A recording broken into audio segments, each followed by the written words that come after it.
যারা এক কথাই দুর্নীতিবাজ তারাই তো পালায়, কথা ঠিক কিনা আমার ভাইরা? এই জন্য আওয়াজ দিতে হবে। ফেরাউনকে পরামর্শ দেওয়া হলো আপনি শিক্ষা ব্যবস্থাকে ধ্বংস করে দেন। ফেরাউন বললেন শিক্ষা ব্যবস্থা ধ্বংস করে কি লাভ? বলুন এই জাতি যদি মূর্খ হয়ে যায়, জ্ঞান শূন্য হয়ে যায়, এই জাতি তখন মূর্খ হলে আপনি যা বোঝাবেন ওরা তাই বুঝবে, কথা বলে ঠিক না? ফেরাউন বললেন চমৎকার বুদ্ধি। তারপরে কি? 2 নাম্বার, ফেরাউনকে পরামর্শ দিলেন তার চামচাগুলো, এখন আপনি আপনার যে এই সমাজে যত জ্ঞানী আছে, আলেম আছে, ওদেরকে হত্যা করে ফেলেন। ফেরাউন বললেন এটা কি আবার কথা হলো? এত জ্ঞানী এত আলেমদেরকে কিভাবে হত্যা করব? বললেন যেভাবে হোক পরামর্শ দিচ্ছে আপনি হত্যা করেন। ফেরাউন লক্ষাধিকের বেশি জ্ঞানী এবং আলেমদেরকে হত্যা করলেন। কতজন? লক্ষাধিকের বেশি জ্ঞানী এবং আলেমদেরকে হত্যা করলেন। ফেরাউন বললেন তারপরে কি? ফেরাউনকে বলা হলো আপনি আত্মীয়করণ করুন। কিভাবে?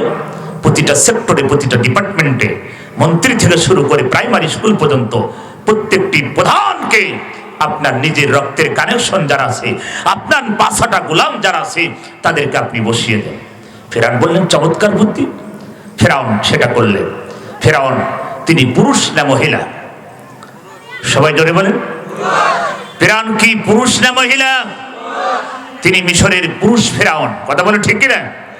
আর আমাদের দেশে যিনি 15.5 বছর দেশ চালালেন উনি হচ্ছেন লেডিস ফেরাউন, কথা কি ঠিক? উনি হচ্ছেন পুরুষ ফেরাউন, ইনি হচ্ছেন লেডিস ফেরাউন। উনি হচ্ছেন দুলাভাই, ইনি হচ্ছেন শালী। দুলাভার কাছ থেকে সব সিস্টেম এই শালী দিয়েছিল, কথা বলে ঠিক কিনা? কিভাবে শিক্ষা ব্যবস্থাকে ধ্বংস করতে হবে। এই চট্টগ্রামের মাটিতে আমি বলে গেছি কিছুদিন আগে, আপনাদের এই হারামখোর মন্ত্রী এই নওফেল, এই কুলাঙ্গার, ওকে জিন্দা কবর দিতে পারলে একটা ফরজ আদায় হয়ে যাবে। এই হারামখোর, নারীখোর, মদখোর, নাস্তিক শিক্ষা ব্যবস্থাকে ধ্বংস করার জন্য তার মাথার ভিতরে যত ব্রেন আছে সব চালু করেছিল, কথা বলে ঠিক কিনা?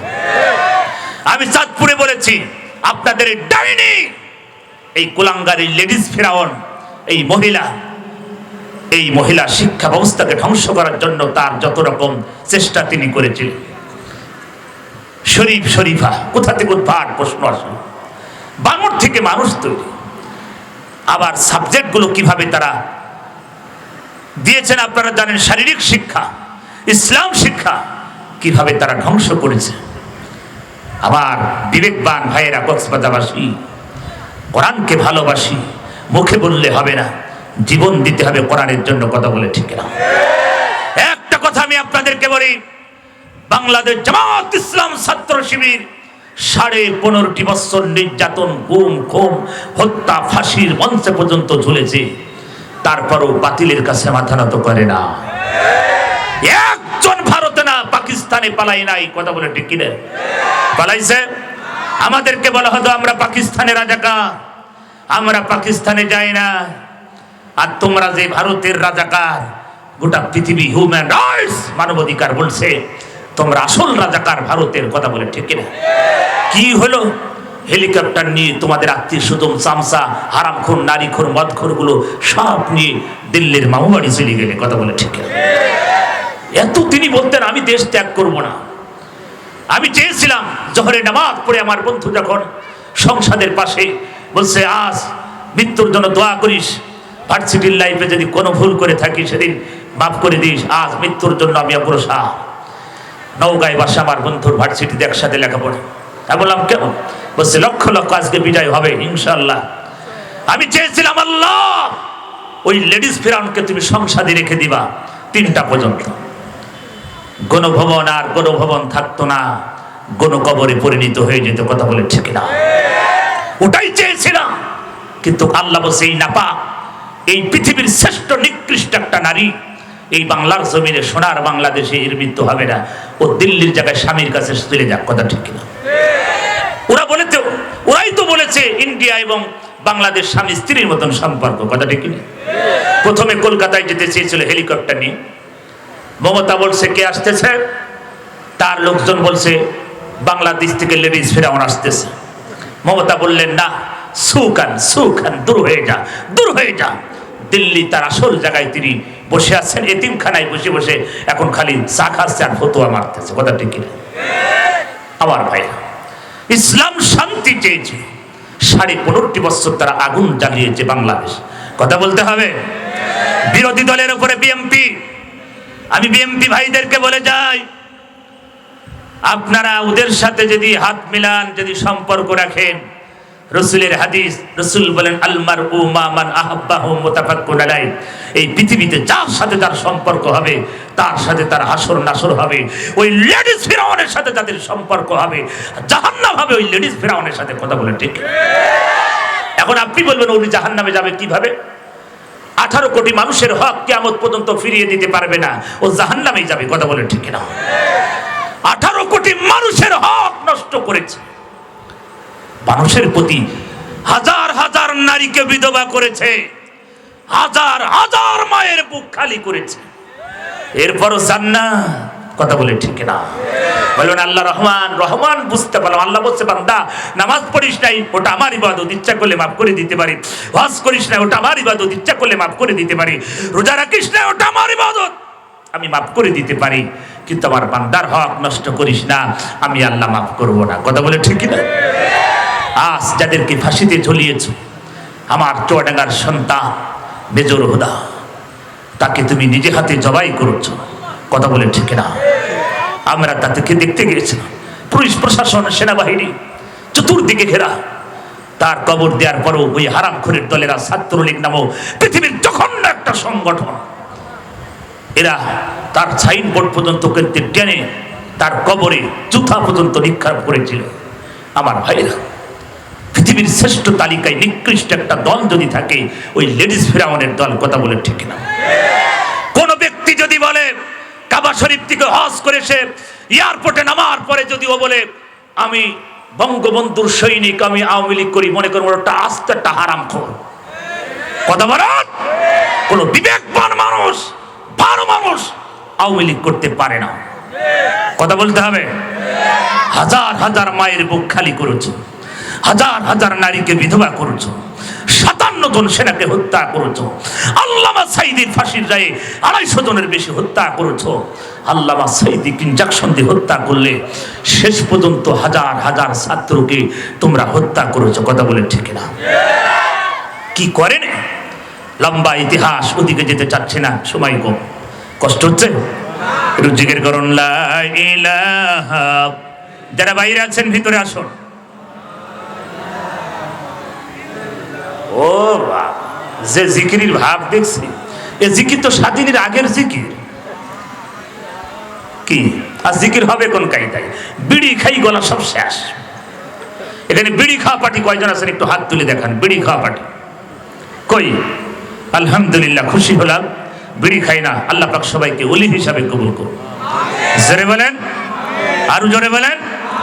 এই যে এতগুলো মানুষ বিড়ি খায় না, এলাকার দোকানগুলো চলে কোন কায়দায়? বলুন হুজুর, আমরা কেন বিড়ি খাবো? বর্তমানে এখন আমরা সিগারেট খাচ্ছি। জিকির হবে কার নামে? গোটা পৃথিবী আজ ফিলিস্তিনের দিকে তাকিয়ে আমরা মুসলমান ঘরের কোনায় বসে তসবির দানা নিয়ে বলছি লা ইলাহা ইল্লাল্লাহ। দুনিয়াতে যা হচ্ছে আমরা কিছু বলবো না। আল্লাহ বলছে তোর মতন বিশ্ব বাটপাড়ের দোয়া আমার দরবারে কবুল হবে না, হবে না, হবে না। সৌদি আরব বলছে আমরা ওর ভিতরে নাই, ইরাক ইরান বলছে আমরা নাই, থাকবে কেন? এই মুসলমান বেজাতির কাছে বিক্রি হয়ে গেছে। কথা বলে ঠিক না? ফিলিস্তিনের বিজয় আসবে হাদিস অনুযায়ী। একটা কথা মুসলমান ভাইয়েরা আমরা শুনে রাখি, একদিন না একদিন ফিলিস্তিনের মাটিতে কালেমার পতাকা উঁচু হবে, ওই আবার মসজিদুল আকসা আবার উঁচু হবে। এই বেজাতি সেদিনকে খুঁজে পাওয়া যাবে না। কথা বলে ঠিক না? আমরা মুসলমান ঘরের কোনায় বসে খালি তসবির দানা নিয়ে বলছি রব্বানা যালামনা। আল্লাহ বলছে তোর মতন সিটারের দোয়া কবুল করলাম। কথা বলে আমার ভাইরা, আমরা মুসলমান, গোটা পৃথিবীর সমস্ত মুসলমান যদি ইসরায়েলের দিকে প্রসাব করে দিতাম, ইসরায়েল ভেসে আটলান্টিক মহাসাগরে চলে যেত। কথা বলে ঠিক না? ইসরায়েল কত, কয় কোটি, কয় লাখ অল্প সংখ্যক তারা মানুষ, 80 লাখ তারা গোটা পৃথিবী কাঁপাচ্ছে। কারণ আমাদের ঈমান নাই, ঈমানের দুর্বলতার কারণে একমাত্র এই দেশ স্বাধীন করেছে আল্লাহ রক্তের বিনিময়ে। কথা ঠিক কিনা? এটা বিএনপি জামাত 15.5 বছর তারা সরাতে পারে না। বিএনপি জামাত তারা 15.5 বছর সরাতে পারে না। এদেশের তরুণ ছাত্র, আমি জানি না কোন শহীদের রক্ত আল্লাহর কাছে কবুল হয়েছে। কথা বলে ঠিক না? আল্লাহ বলছেন, হে নবী, আমি তো বিজয় দেব, ওয়ালা তাহিনু ওয়ালা তাহসানু ওয়া আনতুমুল আ'লাউনা ইন কুনতুম মুমিনিন। অবশ্যই আমি তো বিজয় দেব মুমিনদের, কিন্তু আমার পথে মাল এবং জান কি? সবাই জোরে বলেন। আমি তো জান্নাত বিক্রয় করেছি দুইটা জিনিসের বিনিময়ে, একটা হচ্ছে মাল এবং জান। আমি জানি না কোন শহীদের রক্ত, আবু সাইদ না মুগ্ধ ইয়াসির না গোলাম আজম না মীর কাসেম আলী না মুজাহিদ ভাই না মতিউর রহমান নিজামী, কার দোয়া না কাদের মোল্লা, কার রক্ত আল্লাহ কবুল করেছে আমি জানি না। সেই শহীদের রক্ত অগ্নিশিখা হয়ে ওই ভারতের রাজাকারদেরকে পুড়িয়ে দিল্লির প্রোডাক্ট দিল্লি পাঠিয়েছে। কথা বলে ঠিক না? আমার ভাইরা, এই জন্য মুসলমানদের কি ঈমান তৈরি করতে হবে। আজকের আয়াতের ভিতর আল্লাহ পাক সেটাই বলছেন। পবিত্র কোরআনুল কারীম 9 নম্বর সূরা, সূরাটির নাম হচ্ছে আত-তাওবা। নাম কি? সবাই জোরে বলেন। তাওবা শাব্দিক অর্থ আছে ফিরে আসা। কি আসা? কোথা থেকে? ইন্ডিয়া থেকে। কোথা থেকে? সমস্ত পাপের জগৎ থেকে ফিরে আসার নাম কি? তাওবা। এই সূরাটির আয়াত আছে 129টি, রুকু আছে 16টি। সূরাটি নাজিল হলো নবম হিজরিতে জিলকদ মাসে এবং জুমাবারে। আয়াতটি নাজিলের প্রেক্ষাপটটা কি? কেন আল্লাহ পাক আয়াতটি নাজিল করলেন? গোটা পৃথিবীর মানুষকে কি মেসেজ দিতে চাচ্ছেন? সবাই কম খালি ধরবো আর ছাড়বো। কথাটা বুঝতে পারছেন? এই জন্য একটু মহাব্বতের সাথে সবাই জিকির করুন, লা ইলাহা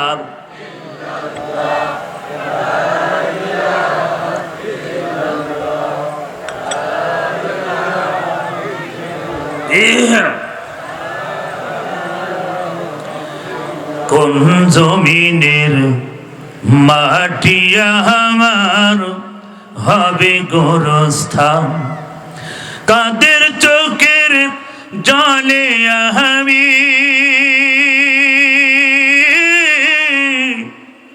কাদের চোখের জলে আমি পাবো পরিত্রাণ। কোন জমিনের মাটি আমার হবে গোরস্থান, কারাই আমায় গোসল দিবে, কে আনিবে কাফন, কারাই আমার পাশে বসে করে দিবে দাফন, কারাই আমার পাশে বসে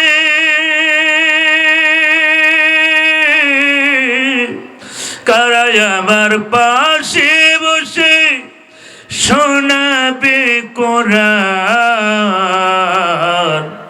কোন জমিনের মাটি আমার হবে গোরস্থান। জোরে বলেন মারহাবা। আমার বের আল্লাহ রাব্বুল আলামিন বিশ্ব নবীকে জানালেন, ও নবী, আমি আয়াতটি নাজিল করলাম সূরা তাওবার। আমার ভাইয়ের একটি আয়াত নাজিল হয়ে গেল। নাজিলের প্রেক্ষাপট, আল্লাহ নবী বিশ্ব নবী মসজিদে নববীর ভিতরে তখনও প্রবেশ করে নাই। নাজিলের প্রেক্ষাপট বলছি আমার ভাইয়েরা, জুম্মার নামাজের জন্য আল্লাহর নবী বাড়ি থেকে বাইরে হয়েছে, কিন্তু জুম্মার নামাজের জন্য মসজিদে নববীর ভিতরে 2টা গ্রুপ, আনসার গ্রুপ, মদিনার সাহাবারা 2টা গ্রুপ জুম্মার নামাজে মসজিদে নববীর ভিতরে প্রবেশ করেছে আমার নবী আসার আগে।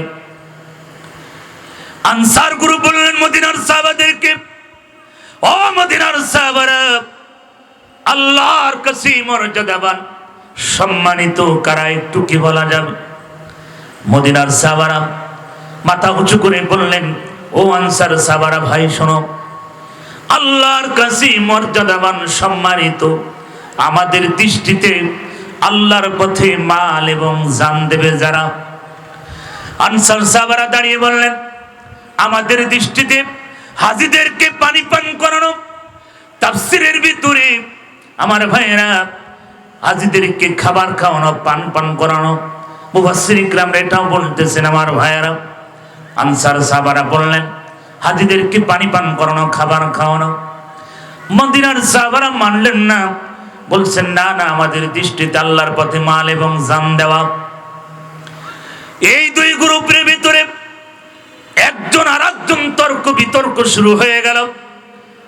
তর্ক বিতর্ক মানে মারামারি নাই, হিংসা নাই, জানার জন্য হযরত ওমর রাদিয়াল্লাহু তাআলা মসজিদে নববীর ভিতরে প্রবেশ করলেন। নবী তখনও প্রবেশ করে নাই মসজিদে নববীর ভিতরে। সম্মানিত ভাইরা আমার, হযরত ওমর প্রশ্ন সঙ্গে সঙ্গে ছুড়ে দিলেন, ভাই ওমর, আপনি যখন আসছেন একটা প্রশ্নের উত্তর আপনার দিতে হবে। হযরত ওমর বললেন, যদি জানা থাকে আমি দিব, না থাকলে দিতে পারবো না। সাহাবারা বললেন, ভাই ওমর, আল্লাহর কাছে মর্যাদাবান সম্মানিত কারা, একটু কি বলা যাবে? হযরত ওমরের মুখটা মলিন হয়ে গেল। ধমক দিয়ে বললেন, ওগো নবীর সাহাবারা, এই প্রশ্নের উত্তর আমি ওমর দিতে পারবো না, আল্লাহর নবী ছাড়া সম্ভব না। আল্লাহর নবী মসজিদে নববীর ভিতরে প্রবেশ করলেন। সেই সময়ে মসজিদে নববী কাঠের এবং খড়ের তৈরি। কক্সবাজারবাসী কান্দে ছুড়ে, এখন মসজিদে নববী এত সুন্দর হয়েছে। আমার দৃষ্টিতে যতদিন ছিলাম আমার ভাইয়েরা, মসজিদে নববীর ভিতরে একবার প্রবেশ করলে আর বাইর হতে মন যেত না। যারা হাজী সাহেব গেছেন তারা জানেন, এত সুন্দর কারুকাজ। আর এমনি যেন মসজিদে নববীর ভিতরে ঢুকলে মনে হয় রাসূলের পাশেই আমরা আছি। জোরে বলেন আল্লাহু আকবার। মসজিদে নববীর পাশে, রিয়াদুল জান্নাতের পাশেই নবীর রওজা শরীফ। আম্মা জান আয়েশা সিদ্দিকা রাদিয়াল্লাহু তাআলা আনহার বাসা, যেখানে আম্মা জান আয়েশা সিদ্দিকা রাদিয়াল্লাহু তাআলা আনহা যেখানে অবস্থান করতেন, সেই জায়গায় রাসূলের রওজা শরীফ তৈরি হয়েছে। আমার ভাইয়েরা, আল্লাহর নবী বিশ্ব নবী মসজিদ নববীর ভিতরে প্রবেশ করলেন। সাহাবারা দাঁড়িয়ে গেলেন, সাহাবারা আবার বসলেন। আল্লাহর নবী আলোচনা করলেন, খুতবা দিলেন। জুমার নামাজ শেষ হয়ে গেল, সাহাবাদের দিকে মুখ ফিরে আমার নবী বসলেন। আল্লাহর নবী গুনগুন আওয়াজ তার কানের ভিতরে গেলেন। সাহাবাদেরকে বললেন, ও সাহাবারা, তোমরা গুনগুন আওয়াজ করো, কোনো প্রশ্ন আছে নাকি? তাহলে প্রশ্ন তাড়াতাড়ি বলো। সাহাবারা বললেন, ইয়া রাসূলুল্লাহ, ইয়া হাবিবাল্লাহ, বেয়াদবি মাফ করবেন গো আল্লাহর নবী, আমাদের একটা প্রশ্ন নবী, আল্লাহর কাছে মর্যাদাবান সম্মানিত কারা, আপনি কি একটু বলবেন? আমার নবীর মাথাটা নিচু হয়ে গেল, মলিন হয়ে গেল মুখটা। আনসার সাহাবারা কি প্রশ্ন করলেন, মদিনার সাহাবারা কি প্রশ্ন করলেন। আল্লাহর নবী মাথাটা নিচু করে বসলেন, ওহীর অপেক্ষায় থাকলেন। কারণ আমার নবী আবল তাবল কোনো কথা বলেন না। জোরে বলেন কথা ঠিক কিনা? আর আমরা যদি হতাম, সবচেয়ে বেশি ফতুয়ার ডালিনি বসে যায়, কথা ঠিক কিনা? ফতুয়া বেশি হয় সবচেয়ে চায়ের দোকানে। কিসের দোকানে? আপনাদের এলাকায় চার দোকান আছে কি? সবচেয়ে বেশি ফতুয়াবাজি হয় চায়ের দোকানে। কি কথা কি ঠিক? চার দোকানদার হয় মুফতি, আর যারা চা খায় মুহাদ্দিস আর মুফাসসির। কথা বলে ঠিক কিনা? সব ফ্রি পানি নাই না, ফতুয়াবাজি করে। এই 15.5 বছর ফতুয়াবাজি করেছে মূর্খ, লম্পট, নারীবাজি, ধর্ষণ, লুটপাটকারী, মাদকখোর। কথা বলে ঠিক কিনা? আপনাদের এই কক্সবাজারের মাদক সম্রাট নাম কি? নাম কি? ইয়াবা সম্রাট নাম কি? এটা একটা আস্ত হারামখোর, ও মানুষ না। কথা বলে ঠিক কিনা? যারা মানুষকে ধ্বংস করার জন্য ষড়যন্ত্র, এটা একটা ষড়যন্ত্র। মাদক খেয়ে মানুষকে পাগল মেন্টেন করা, ওটা মানুষের ভিতরে পড়ে নাই। কথা বলে ঠিক না? আমি বলি, এদেরকে আবার ধরার দরকার কি, আর বাঁচিয়ে রাখার দরকার কি? ধরবেন, ফায়ার দিয়ে শেষ করে দিবেন। এসব নাপাক লোক যদি পৃথিবীতে থাকে, আবার পৃথিবী নষ্ট হয়ে যাবে। কথা বলে ঠিক কিনা? দেশটাকে ধ্বংস করার জন্য তাদের সংবিধানে 4টা জিনিস ছিল। কয়টা জিনিস? ওই লেডিস ফেরাউনের সংবিধানে 4টা জিনিস ছিল: নারী, মদ, সন্ত্রাস আর মাদক। কয়টা? নারী, সন্ত্রাস মাদক, আর কি লুটপাট, টেন্ডারবাজি, কথা বলে ঠিক না? এই চারটা জিনিস তাদের ভিতরে ছিল। একটা কি মিথ্যা? কথা বলেন, একটা মিথ্যা। যেই দলের ছাত্র 100 নারীর ইজ্জত নষ্ট করে, সেঞ্চুরি করে, মিষ্টি বিতরণ করে, ওরা কিভাবে মুখ দেখায় কুকুরের চেয়েও খারাপ, কথা বলে ঠিক না? ওই সন্তানকে শাহবাগে নিয়ে এসে প্রকাশ্যে 100 জনের হাতে গুলি দিয়ে গুলি করে হত্যা কর না, ওকে শেষ করতে হতো, কথা বলে ঠিক না? কিন্তু তারা বিজয় মিছিল করেছে। ওই দলের কাছারিতে এটা, কারণ ওদের মাল তো ভালো না, দিল্লির মাল। কার মাল? দিল্লির প্রোডাক্ট। ওটা ভালো হবে না। ইসলাম শান্তি চেয়েছিল, কিন্তু ওরা অশান্তি তৈরি করেছে এই বাংলাদেশে 15.5 বছর, কথা বলে ঠিক কিনা? আমার ভাইয়েরা, আমরা কোরআন দিয়ে সমাজকে গড়তে চাই। একটা কথা কক্সবাজারবাসী বলে যা, বাংলাদেশ জামাত ইসলামের 2টা মন্ত্রী ছিল। কয়জন? রাজনীতির দিকে নেবেন না, 2টা মন্ত্রী ছিল, 3টা মন্ত্রণালয় চালিয়েছিল। কয়টা? সমাজ কল্যাণ, শিল্প, কৃষি। আমার মুজাহিদ ভাই চালিয়েছে সমাজ কল্যাণ মন্ত্রী 5 বছর। নিজামী ভাই চালিয়েছিলেন, তিনি শিল্প এবং কৃষি। এই 15.5 বছর তারা মন্ত্রণালয়গুলো দুর্নীতি এবং বিদেশ থেকে বিভিন্ন মেশিন নিয়ে এসে 500 টাকার দুর্নীতি খুঁজে পাই না। একবার আলহামদুলিল্লাহ সুবহানাল্লাহ বলবেন না? আরে ভাই, এর নাম হচ্ছে ঈমান, এর নাম হচ্ছে তাকওয়া, এর নাম হচ্ছে আল্লাহর ভয়, কথা বলে ঠিক কিনা? আমার এক সচিব ভাই, মাদারীপুর বাড়ি, সে বলছেন সমাজ কল্যাণ মন্ত্রণালয়ের বিভাগে তিনি, ওই মন্ত্রণালয়ে তিনি সচিব ছিলেন। তিনি বললেন যেদিনকে তিনি বিদায় নিচ্ছেন সেদিনকে আমি একটা রাত ঘুমাতে পারি না, কারণ তিনি 5 বছর মন্ত্রণালয় চালিয়েছিলেন, কোনোদিন ফাইল নিয়ে ঘোরা লাগতো না। 1 তারিখ থেকে মাসের 3 তারিখের ভিতরে সবার বেতন এবং সবকিছু কমপ্লিট হয়ে যেত।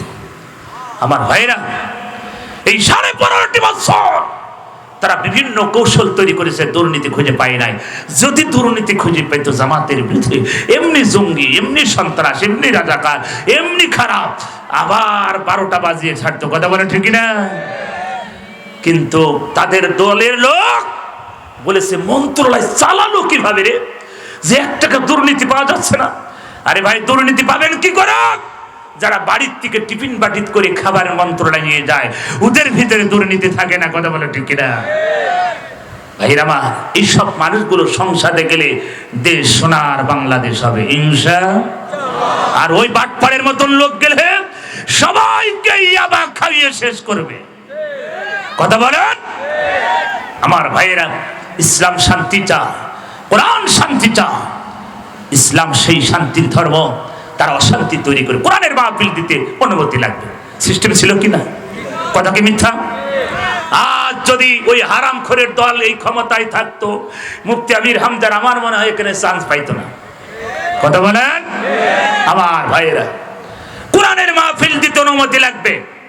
গ্রামের member, chairman, OC, DC, SP, MP, মন্ত্রী, হারামখোর, নারীখোর, মদখোর, টায়ারখোর, বিড়িখোর, গাঁজাখোর, সব খোরের কাছে যাওয়া লাগতো কোরআনের মাহফিলের অনুমতি আনতে, কথা বলে ঠিক না?